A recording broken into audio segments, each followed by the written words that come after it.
Hi guys! For today's video ay magluluto ako ng sinandayan.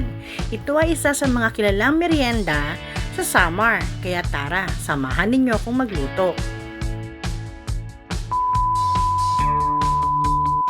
So guys, ito na yung mga ingredients na gagamitin natin para sa lulutuin nating sinandayan. So meron ako ditong saging na saba. So sabi sa mga napapanood ko, pwede daw ang kahit anong saging. So, kailangan daw hinog na hinog. So, guys, hindi yan bulok ha. May papakita ako. Tada! O, diba? Nakita nyo, bungi. Kasi nakain ko ng iba. Tinikman ko lang kung matamis. Kayo naman. Tapos, meron ako ditong flour. 2.5 cup ng flour. And then, 1/2 cup ng sugar. Isang egg. And then, itong margarine. Kung nakikita nyo, binabad ko siya sa tubig na mainit. Ayan, no? Para mailagay natin siya mamaya. And then, vanilla and gatas. So, vanilla and gatas. Yan, guys. So, tara na, mag-start na tayo magluto. So, una guys, ay babalatan ko muna ang ating mga saging. Ayan, tabi muna natin itong mga ano. Ayan, balatan ko muna to ha. Wait lang. Tada! O, diba, nabalatan ko na siya guys. So, yung mga nabili ko nung nakaraan na saging, maganda, malambot na malambot. Pero itong iba, malambot din naman. So, kakailangan nating brasuhin para madurog. So, yun na yung gagawin natin. Next na gagawin natin, dudurugin na muna natin itong ating mga saging. So, ayan guys. Durugin natin yung ating saging. Gagamitin natin ng ganito, oh. Pag hindi mo bra ito, gagamit tayo ng tinidor. O, diba? Ayan. So, ito muna. O, diba? O, diba matigas yung iba? Naku. Kailangan ng purasahan to, ah. Parang kailangan natin ng tinidor. Wait lang, guys. So, ito. Tinidor ang gamitin natin, guys.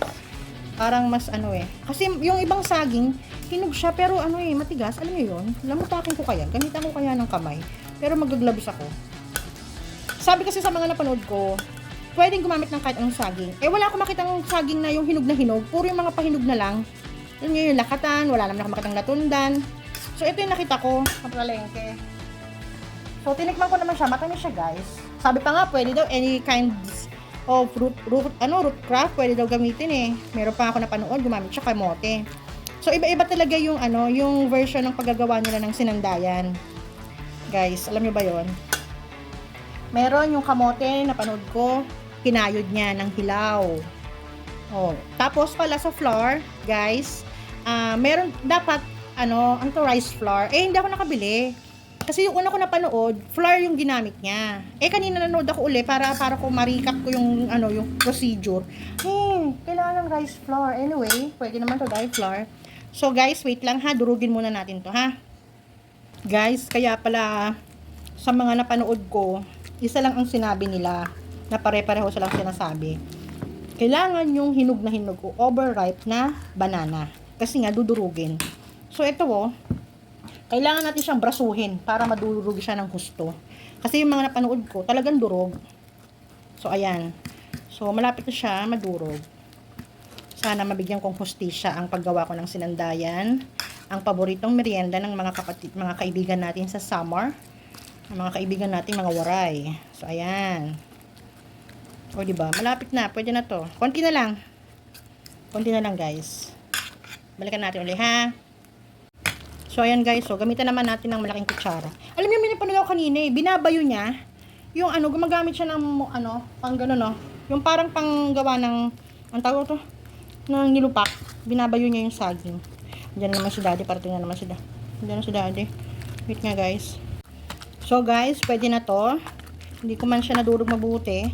Pwede na siguro to kasi para rin pag kinain natin may mga makagat tayong saging. So, gagawa na tayo ng mixture. Okay, so, una, lagay natin yung ating flour. Yan. 2.5 cup ng flour. And, parang hindi kasya. Dito na lang kaya natin ilagay, no? Tingin nyo. Tama, dito na lang. Ayan. Pasensya na, guys. First time kong gumawa nito. Ayan, ilagay na natin dyan. Ayan. Tapos yung ating sugar. So, guys, yung sugar depende sa panlasa nyo, ha? And then, yung ating egg, lagay natin sa gitna. Ayan.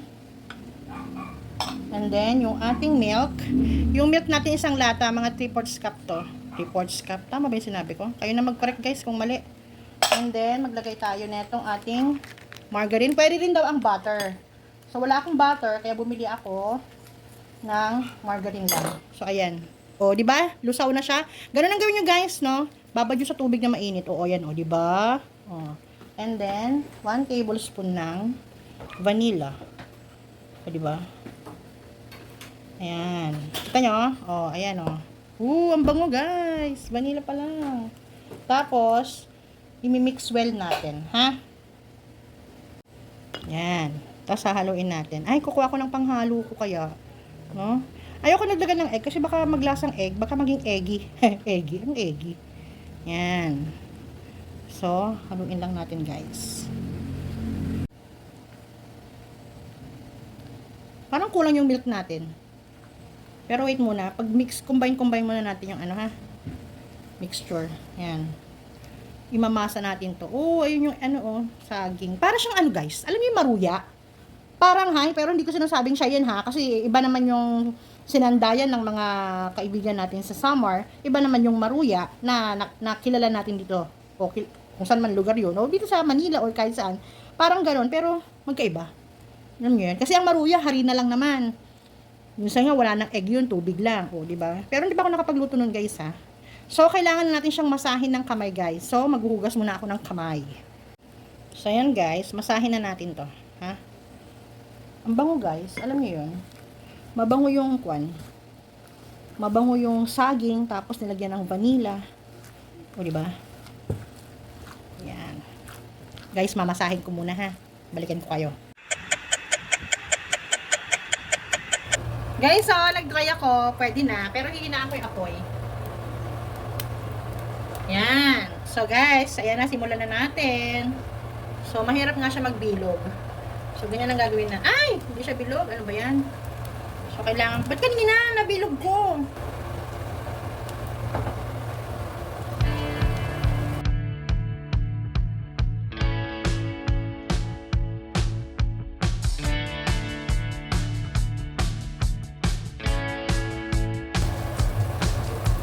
So, ayan. Diba? Balikan natin. Huwag natin siksikin, guys. So, guys, ayan. Sunog na. Oo, diba? Ang galing ko. Sunog na. Oh, see? Kasi napakwento ako sa kay Daddy, may pinakita ako sa kanya. Nakakalimutan ko. Pero hindi, ayan oh. Golden sunog brown. Ayan guys, so konti pa, hindi pa naman siya sunog eh. Kasi baka mamaya, hilaw yung loob, alam niyo yun, kaya hininaan ko yung apoy. So ayan guys, hanguin na natin yung ating first batch. Alam niyo guys, ang bango niya. Yung naluto, ang bango. Parang kami Cerelac nga eh. Alam niyo yung Cerelac na banana?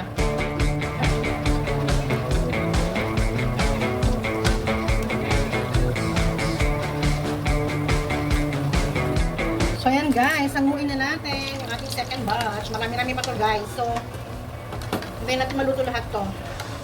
Pero natikman ko na siya guys. Sarap. So guys, ito na yung last batch ng ating sinandayan. So, pasensya na kayo, hindi ko na perfect yung bilog niya. Alam niyo yon, mahirap kasi siyang ibilog. Pero may napanood ako kanina, maganda yung pagkakabilog niya. Syempre kasi matagal na siyang gumagawa nun eh. So, ako, hindi talaga na perfect yung pagkabilog ko. Pero, masasabi ko yung lasa. Panalo. So, ayan guys, nagmukhang nuggets. O, di ba? Oh. Pero masarap yan guys. Huwag kayong dyan ha. Sarap kayo. Nagustuhan ng mga anak ko, kaya ibig sabihin masarap. Ha? Oh, hindi pa yan luto kasi gusto ko maluto yung hanggang loob. Okay? So guys, hanguin na natin. Nasusunog na siya. So, ito na siya guys. So, yung iba nandun sa lamesa. O, di ba? Yum! Ito na po ang version ko ng sinandayan. Sana nagustuhan nyo. Thank you for watching. Bye!